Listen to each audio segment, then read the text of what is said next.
afternoon, everyone. As Professor said, my name is Dr. Letisha Chwanjiwe, SHO, year 3. So I'm going to talk about clinical features of dissociative identity disorder. So really, that picture shows you how someone can have different identities, shifting from time to time. Yeah, can summarize and tell you you are there as an individual, but you are appearing in different identities.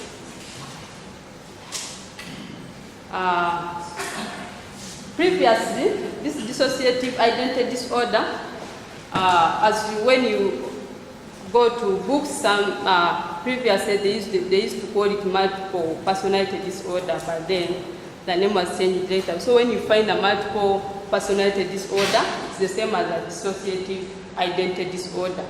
And the risk factors and etiology, my colleague has already mentioned them. However, as a risk factor, what is pointed out mainly is the risk of history of childhood trauma.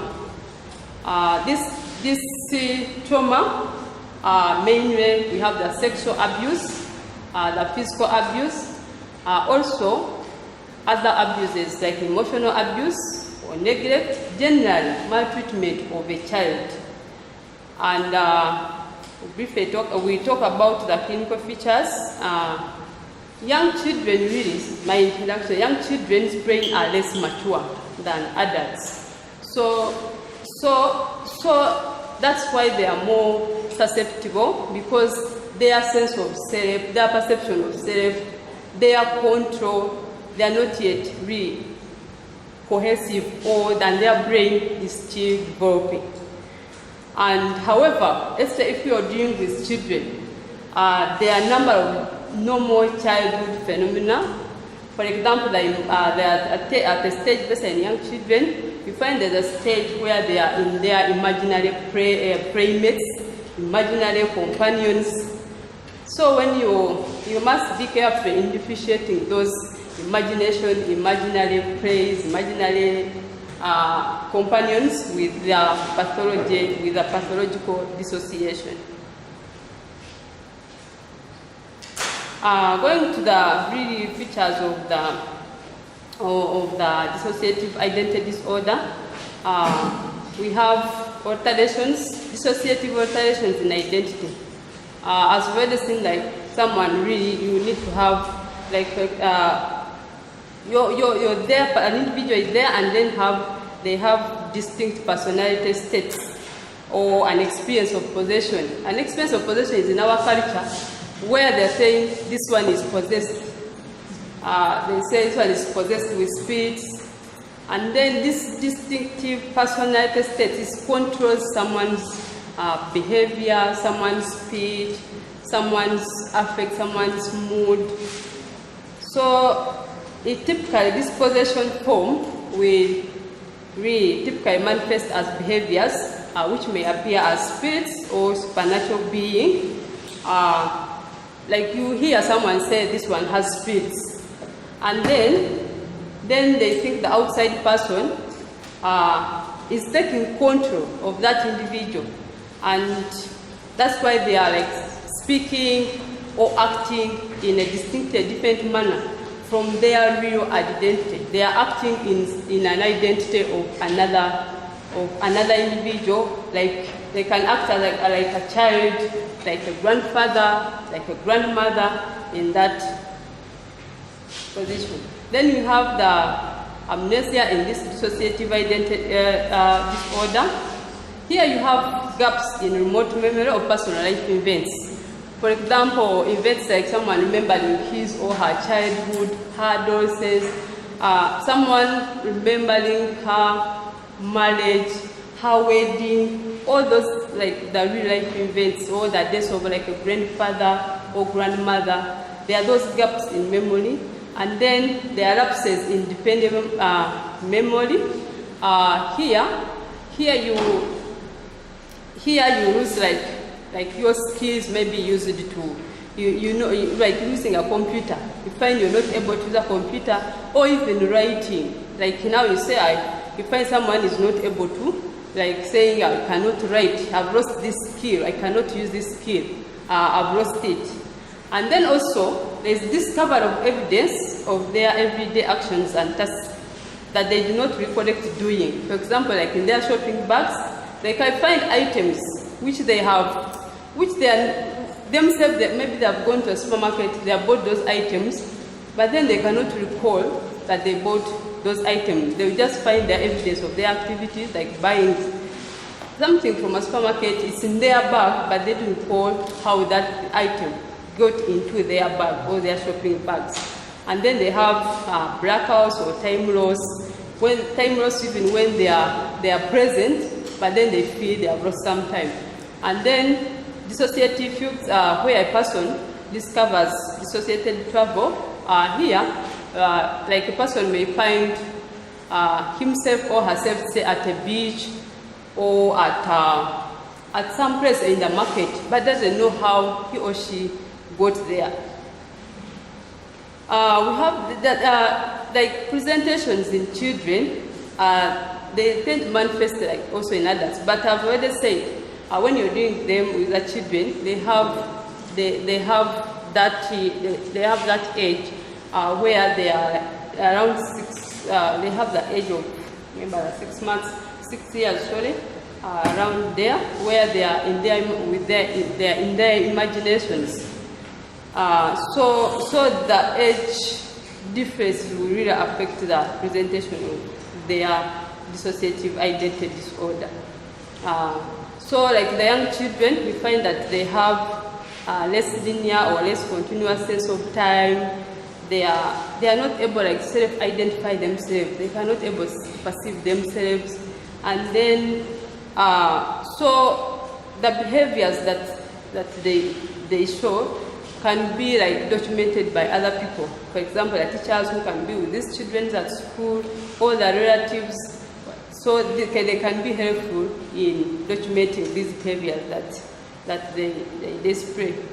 There are really some associated features with this, in addition to the disruption in their identities, in their amnesia symptoms.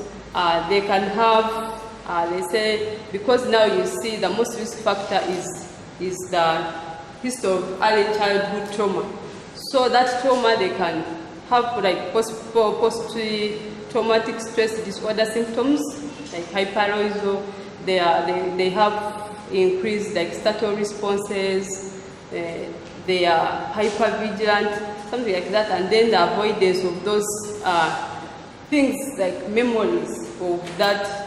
Whatever, if they are able to recall that traumatic events, they try to avoid the memories that may bring forward for them to have, the memories that they are trying to avoid those memories concerning those events. Then they also can present with affective symptoms.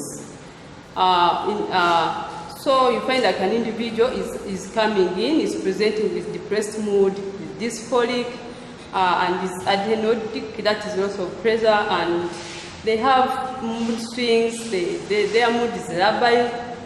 They have suicidal thoughts, like in our case, where this girl had at some point the suicidal thoughts. They can even attempt, and they feel they are helpless and then hopeless feelings. So they can have these symptoms. And also, they can also have somatic symptoms. You can think of any somatic symptom. Pseudoneurological symptoms, for example, the pseudo-seizures, they can come with, present with headaches. Like, for example, this girl who was coming in all the time complaining of headache. They can even present with pains every part of the body, abdominal pain, musculoskeletal pain, pelvic pains. So they can also come present with all those somatic symptoms. And also, in addition, they may come in also presenting with obsessive compulsive symptoms.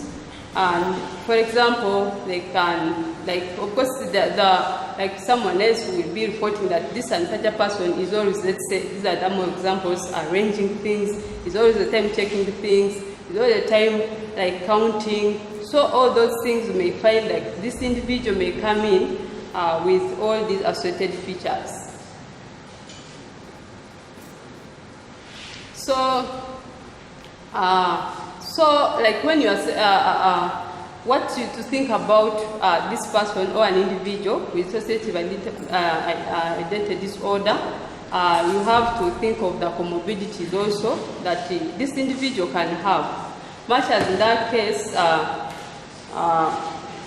if like, okay, an individual coming in with this dissociative identity disorder, you need to assess for presence of other comorbidities.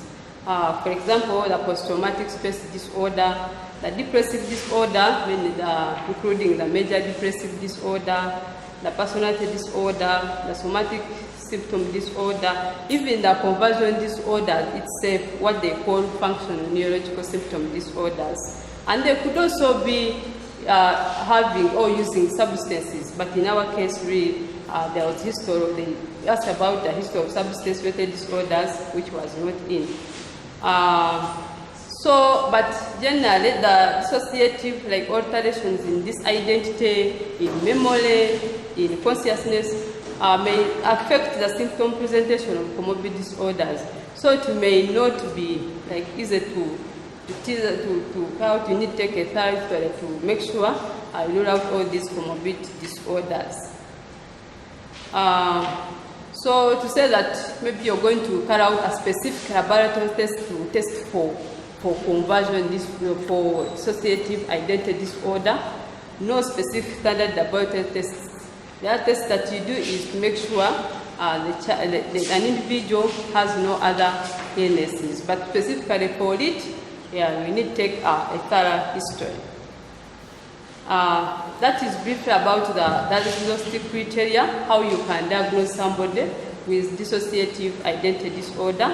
We have, this is according to our diagnostic and statistic manual of DSM-5, that is the 5th edition, where you have like disruption of identity in those personality tests, of which those personality tests are controlling an individual.